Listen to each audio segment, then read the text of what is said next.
This year's British Open was held in Cheltenham, which means we're looking at all the best shots from inside the centre. Stop it, Robbie, will you? If he gets a kiss on this black and knocks the red out, well, what a shot he's playing there. Either way, the format hasn't changed, and we're still looking to recreate all of these shots as accurately as possible before playing them in the fewest possible attempts. But we're beginning with Kyren Wilson, who surprised a few people who couldn't see the point of him playing in a glove.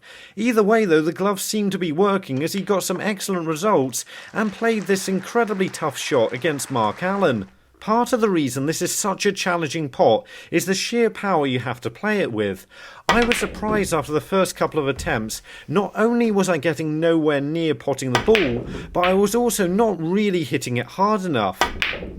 After my third attempt, it was clear I needed to hit this one as hard as I possibly could to be able to get the cannon and finish on a red, because even these shots where I'm potting the ball don't guarantee me finishing in position on a red, and that is even if I was to make the cannon in the first place, which is a real challenge when you have to strike the ball with so much power.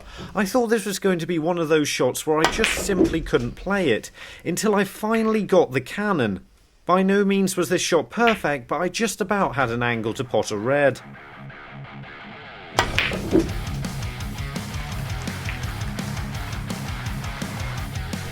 Junhui's made a good start against Mark Williams and is going 2-0 up, but he's finished a little bit low on the black to get on the last red, so he needs to get the white round the table to make the century.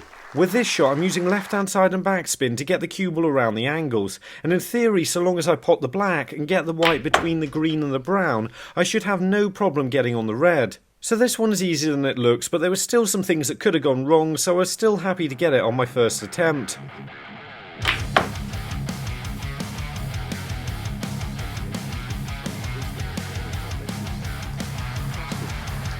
This is the cannon from Mark Williams in what turned out to be the deciding frame of the final. He needed snookers at this point, but it was this cannon that got him down to the last red, where he was able to lay a successful snooker that won him the match. The topspin's vital on this shot because if the cue ball doesn't run through straight enough, then the side spin isn't going to take enough of effect off the cushion. On my first couple of attempts I got a cannon, but unfortunately I just didn't finish in position. So the previous shot was easier than I thought it was going to be, but this one was definitely a lot harder, and it shows how crucial it was in the end. I couldn't get the cannon properly, but I ended up on a red like this.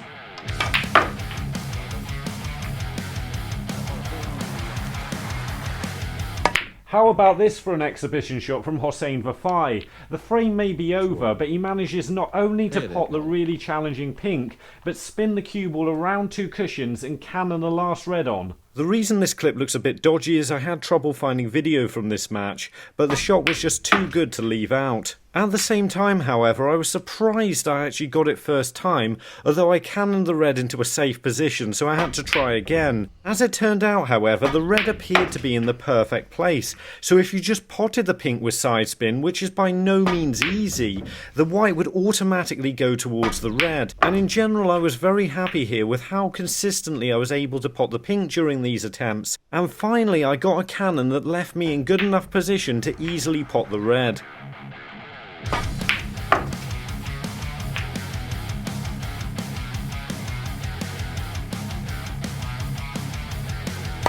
Robbie Williams had a great win against John Higgins, which included several memorable shots, including this one on the brown when the match was already over, where he manages to not only pot it, but cannon the last red out away from the black. After playing a very similar shot on the previous pink with left-hand side, I felt like I was going to be able to judge this one quite well, but unfortunately it didn't quite work out like that, and it took me a couple of attempts before I got anywhere near the pocket, but when I did, I made a bit of a mistake.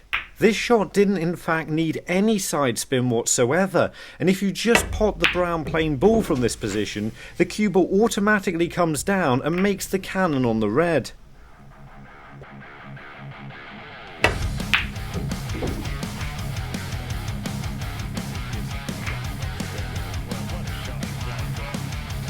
This pot off the cushion from Jack Lisowski and the subsequent black that followed are said to be about as good as it gets when it comes to playing pressure shots, and they allowed him to clear up and win the match against Sean Murphy. Unquestionably, this is a great start to a frame-winning break, especially when you look completely out of a match. I thought all I had to do was pot it, but my first attempt wasn't in fact hard enough to get in position on the black. So I had to have a few more goes at this one, and getting the speed right was actually a lot more challenging than I first thought. But I think I'm also doing really well here to make the pot on the red look easier than it actually is. And on my fourth attempt, I just managed to get it to slow down enough.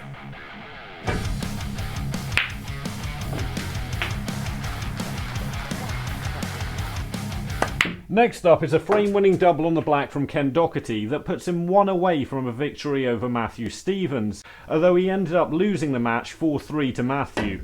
I always think these shots are a little bit more challenging than they appear, and my first couple of attempts were close. I just didn't quite get the right angle. My third attempt, I had a bit of a look at it and tried to play it better and got nowhere near the pocket, so I just hit it for my fourth attempt and it went in.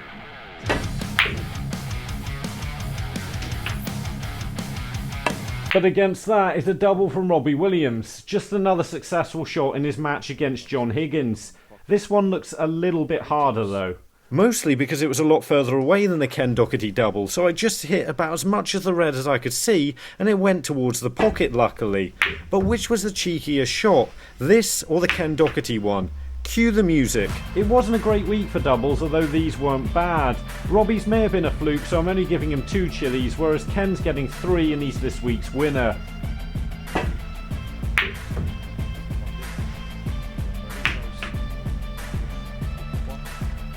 Stuart Bingham looks a little bit in trouble in this match, but managed to play a great shot, freeing the red away from the cushion off the brown. Oh, that's a gem of a shot. In the end, however, Stuart went on to lose the match. However, I was still interested to see if I could get the same sort of action on the cue ball. And I could a bit. I just wasn't able to get anywhere near the arc Stuart was able to get on it, although I was pretty happy to get this one after just 2 attempts.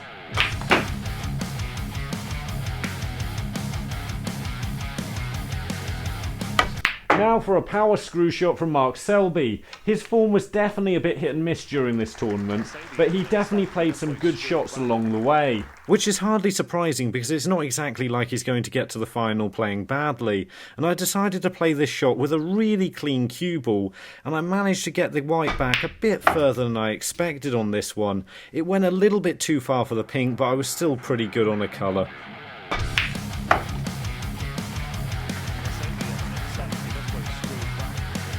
Mark Williams next, playing a really thin close range shot, but he manages to play it unbelievably accurately. This made a big difference in the opening frame of the semi-final, but what made a big difference in my recreation of this shot was being able to see an overhead image and exactly where the balls needed to go. This made it easier for me to get it straight away, however I did it again because I stood up and got in the way of the shot, so on my next attempt I managed to stay down.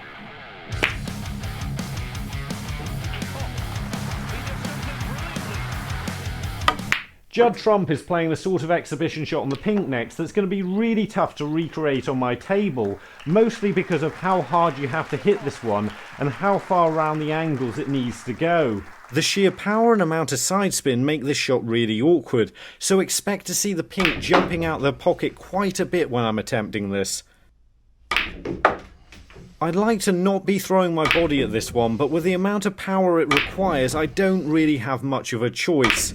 And even then, I've got to get the path right for the cue ball, and the scary thing with this attempt where I hit the wrong side of the jaw is the white still didn't go far enough to get to the top cushion and round for the black. And that means I'm going to have to hit it even harder, and I'm not sure that's even possible. Surprisingly, it's not often I get a shot where I can't play the shot hard enough to get it into the position I need to get it, but this I think definitely counts as one of them.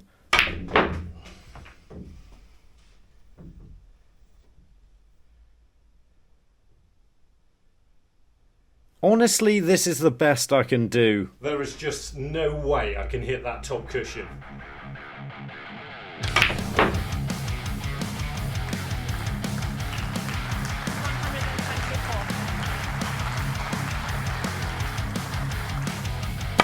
This black from Miah isn't too difficult, but it's the shot he needed for a win over Judd Trump, and he never looked like missing it, to be fair. I can tell you now, if I had a pressure shot like this to play, I definitely wouldn't be stunning it, so I was more than a little surprised it went in straight away.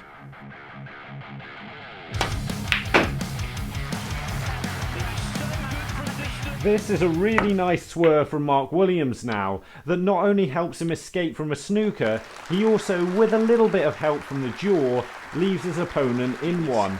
I didn't think this was going to be too difficult to hit the red in the first place, but unfortunately I kept hitting the white a little bit too soft or too hard, and I couldn't really control the pace of the shot for some reason, so I was way out on my first few attempts of hitting the red and getting the snooker back. And I think I was a little bit fortunate with this one. When I finally hit the red right, the white ended up in the right place in behind the black, and I even caught the jaw.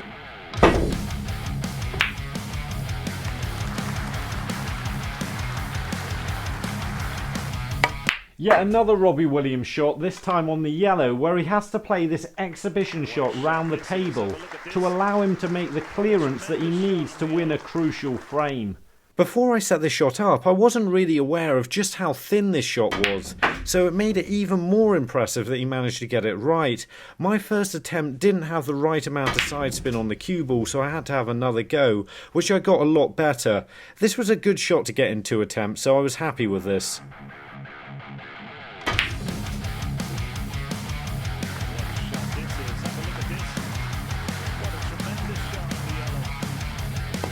Ding manages to pot the last red off the pink to win his match against world champion Luca Bracel.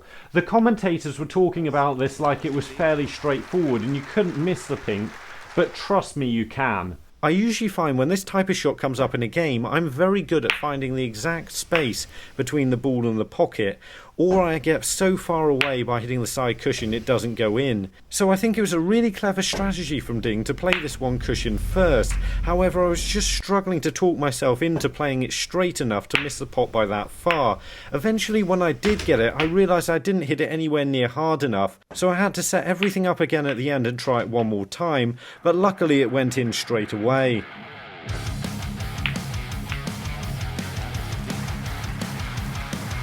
We've got a Barry Hawkins shot coming up next, right after we find Holly in Brighton, which is there. Barry really cues this one well at the start of the match, getting the white all the way back for a choice of black or blue. Again, I was using a super clean cue ball to make sure I had a chance of getting the white back possibly as far as the blue spot. However, on my first couple of attempts, the red didn't quite go in the pocket, even though I was managing to generate probably the right amount of backspin. It took me quite a few attempts to get this one lined up, and it's one of those I wish I could have got a bit quicker, but there was a few that just rattled in the pocket that could easily have gone in. When I finally got it, it was a bit short, but it was okay.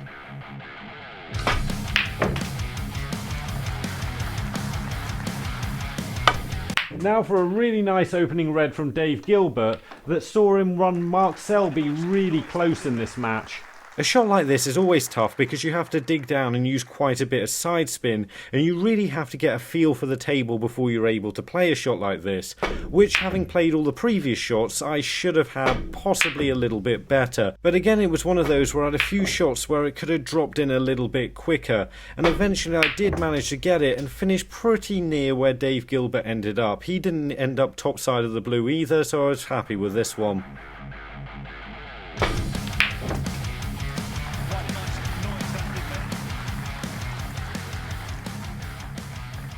So to the results. Third place I'm giving to Mark Williams because this was such a significant shot, even though it didn't look like it at the time with him needing snookers. Second place goes to Kyren Wilson just because of how unbelievably tough this shot was, but he seemed to play it comfortably.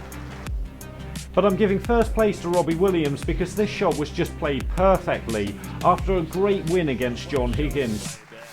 So after all that, what do we learn? Well, Mark Williams has become the second oldest winner of a ranking tournament, only behind Ray Reardon. Kyren Wilson's playing in a glove now, and that seems to be working for him.